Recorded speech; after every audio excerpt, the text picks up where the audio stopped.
Hello there, I'm Nick Powills, publisher of 1851franchise.com.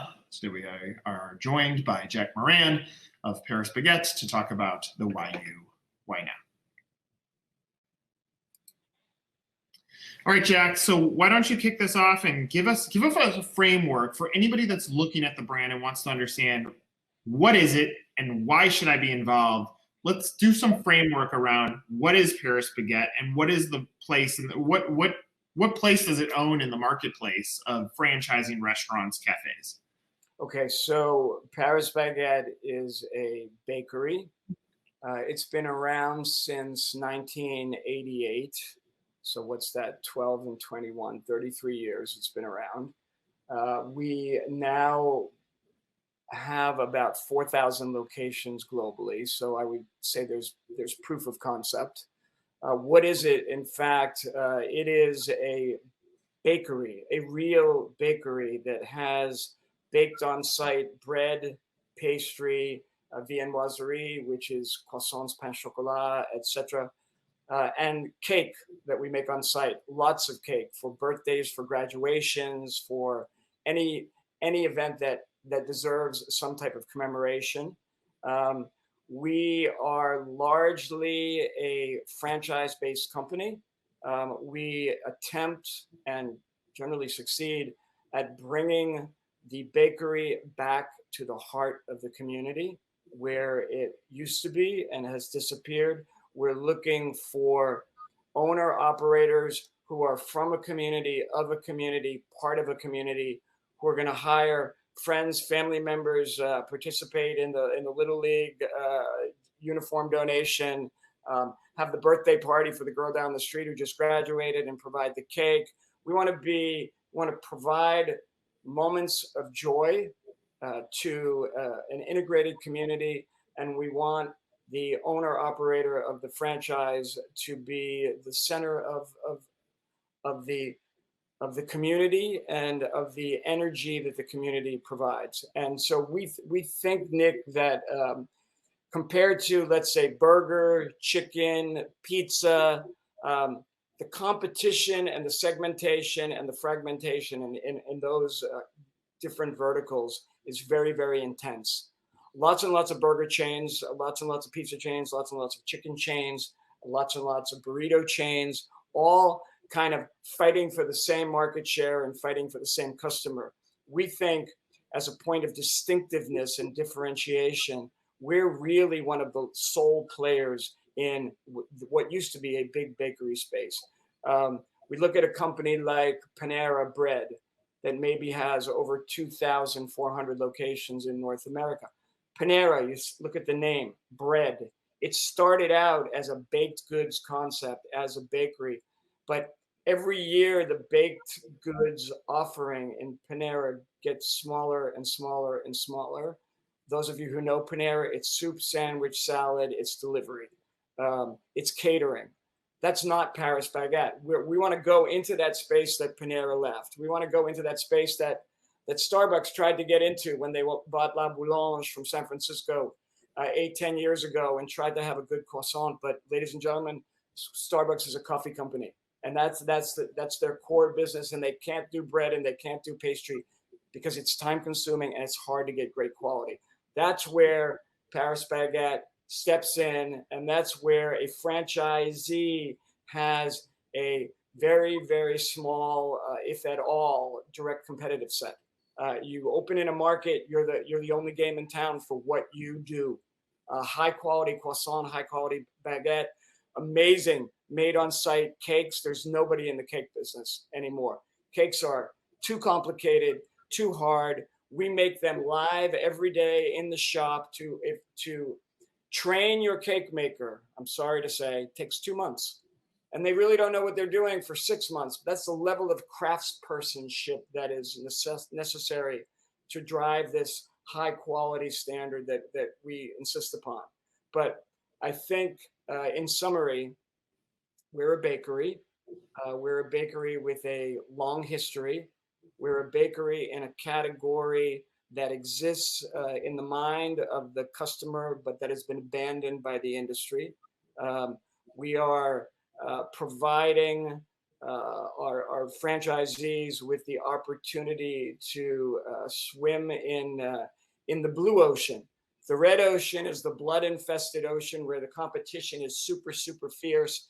You buy a burger franchise, you're going to war against McDonald's and Burger King and Shake Shack and Wendy's, and I could go on and on. There's all kinds of better burgers. You go into the bakery cafe segment, there's nobody there. And there's nobody, if there's somebody there, there's nobody executing at the level of quality that you're executing at. And there's no company that wants the owner of the business to be a franchisee who's based in that community. So I think it's a beautiful business for the right individual, and I think that generally encapsulates what it is. So I want to unpack one part that you said, because I think there's a good counter positioning here to a franchise owner that hears a baker is going to have 2 months of training before getting open. They might think this is really complex, but the reality is complexity also equals a higher volume of sales. So because of the baseline that goes into this, that also creates a greater opportunity that the ceiling is much larger. Is that an obstacle, and how do you look for that in the sales process?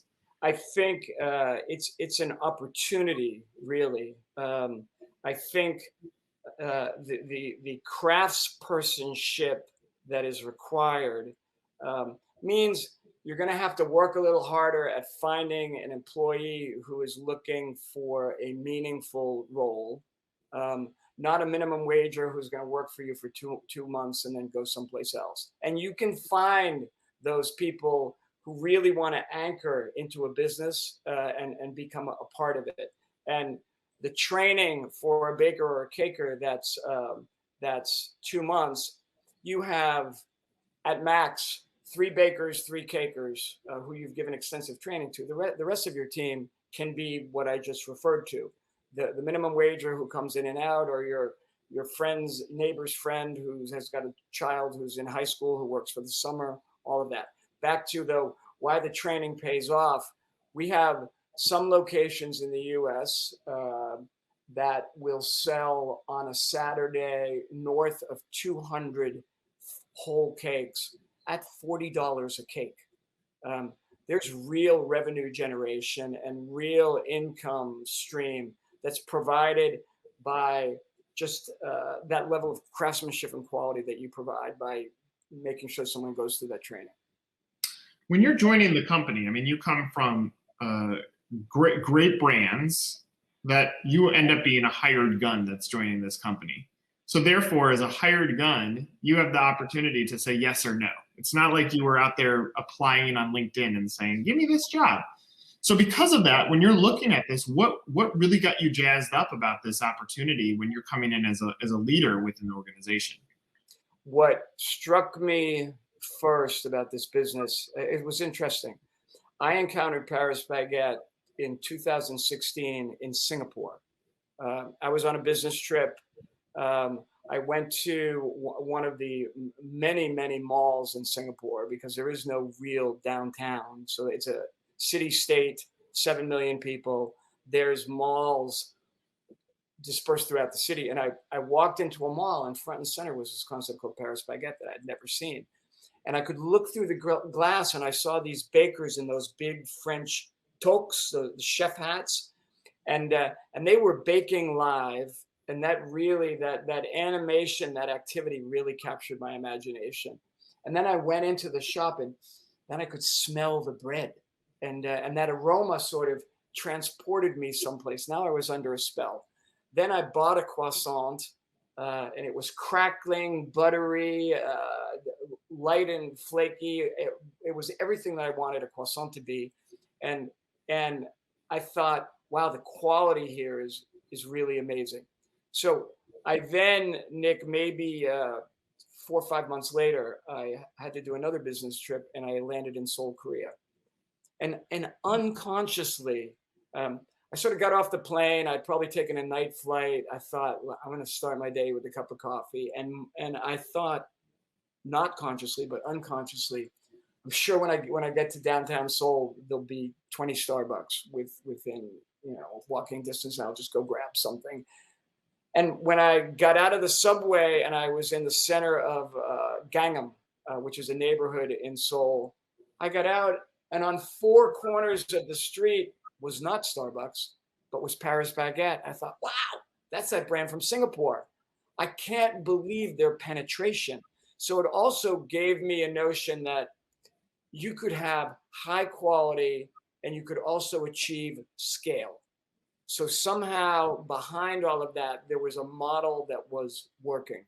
So I went into this shop in Seoul, same quality croissants, same aroma, same animation, same show, same level of cleanliness as I saw in Singapore. And I thought, okay, we have a brand here, ladies and gentlemen, with an identity, with a methodology, with a process, with a product that's super high quality. I'm in. Let me try to learn a little bit more about this. And I'm thinking, why isn't this in the West? Why am I seeing this ubiquitous in Singapore, ubiquitous in Korea? Why couldn't that happen in Canada?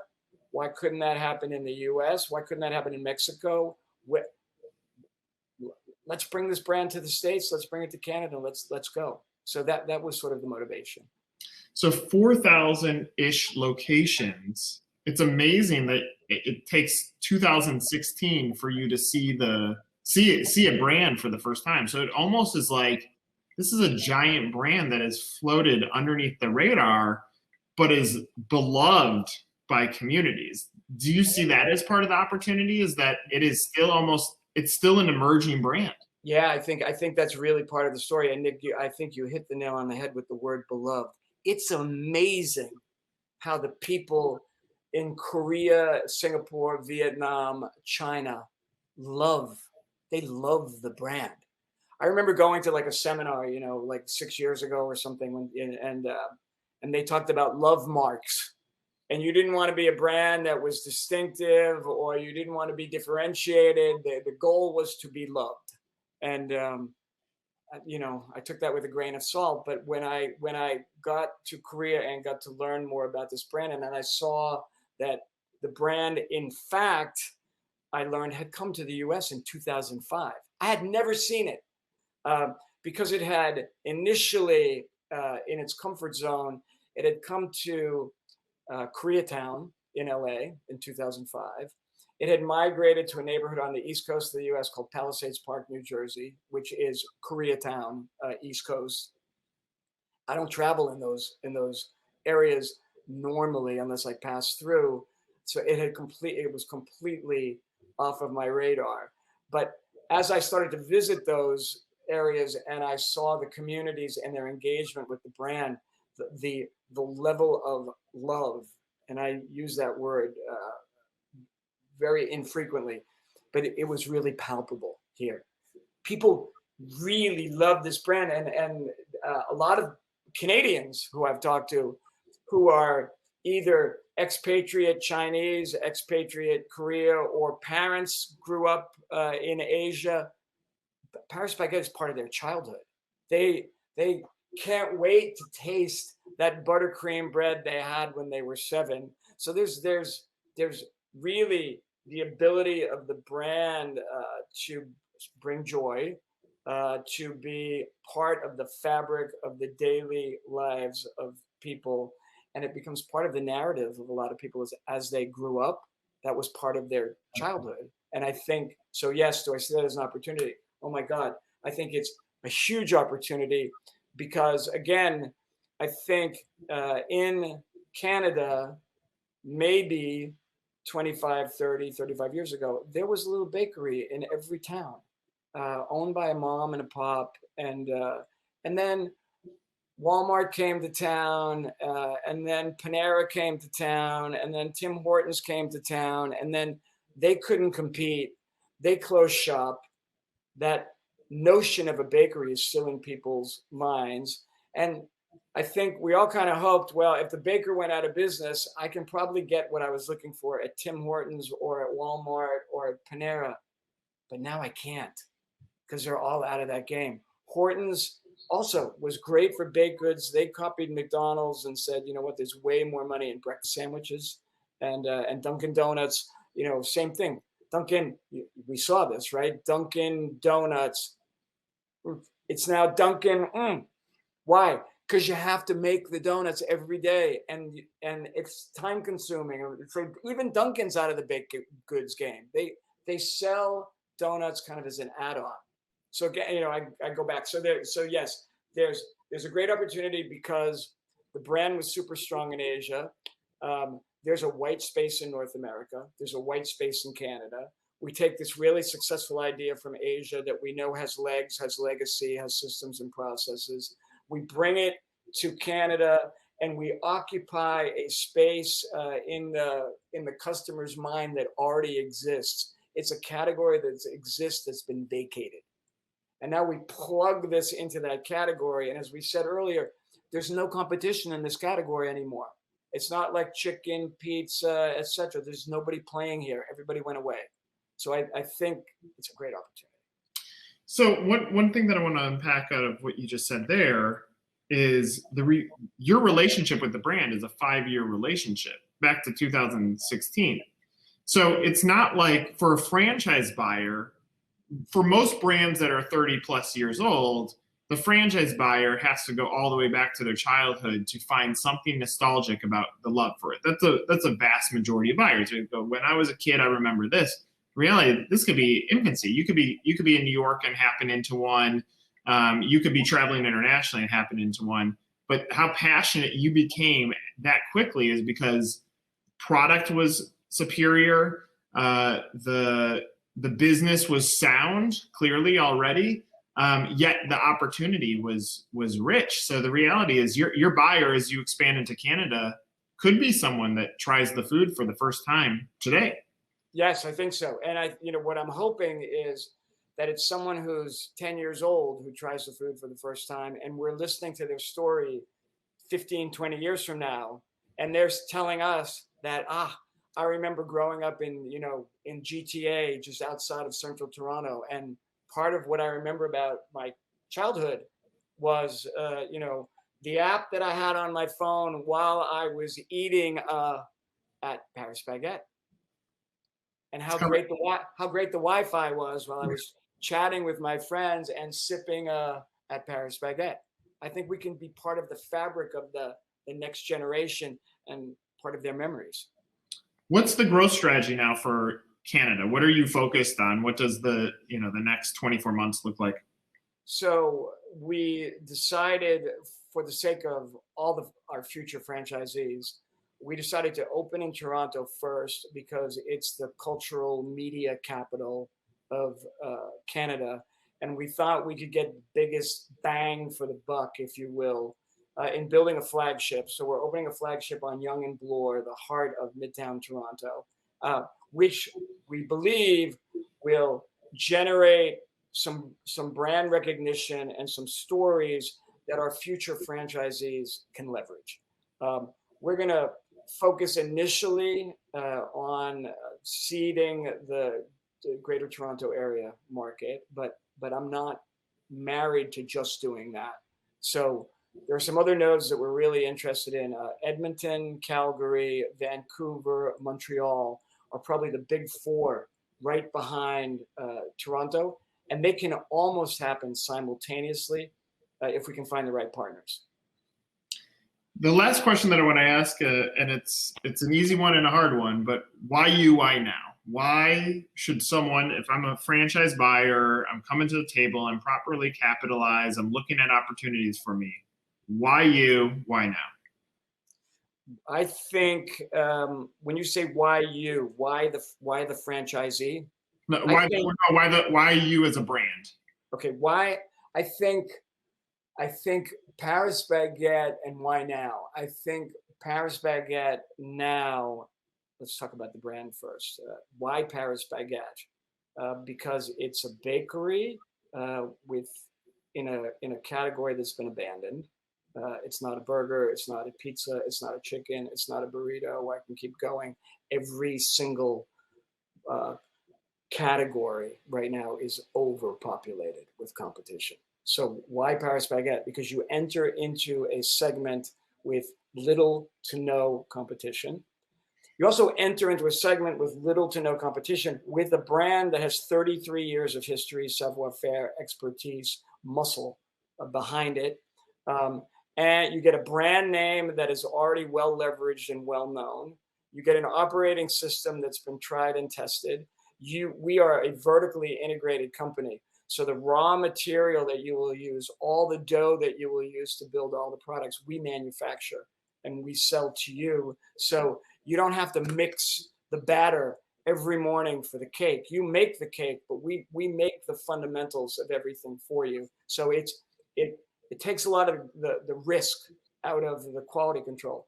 And why Paris Baguette? For those reasons and beyond, because we are a community-based organization. You are in a community. You are the type of individual who wants to be connected, who doesn't want to be behind a computer in an office. You want to be engaged. You want to be part of the fabric of people's daily lives. You want to give them moments of joy and happiness. You want to be part of the graduation, part of the birthday. So you're a social individual with a great work ethic who happens to have some money behind you, and you want to create wealth for your family and for yourself. That's why Paris Baguette. And why now? Now because the economy is beginning to roar back. There is a lot of savings in people's pockets for little indulgences like a croissant, like a baguette, like a cake, etc. If you get in early, you can sign up for one location, and if you do a good job, you can get more. If you do this 10 years from now, you won't get your pick of prime real estate because somebody else will have already taken it. Well, I'd be happy to sell you a franchise, but you can't go where you want to go because somebody's already there. And you can't have 3 or 2 because somebody else got them. So I think if you get in now, you get in at the beginning where the opportunity is the strongest, and you can leverage your capital because you put in some money now, you start streaming revenue. And if it's going great and your team is looking for future opportunities, you can provide them with another store or a third store and provide growth for them. And you can leverage your initial outlay of cash. And it's far more profitable over time to own a couple than to just own one. So I think right now there are 0 Paris Baguettes in Canada. We will soon have 1 because I just signed a lease on it. We're building it. We're paying for it. But you could have the next one. I think that's a fantastic answer. And look, at 4,000-ish locations, the brand has shown we are not afraid to grow, and we know how to grow.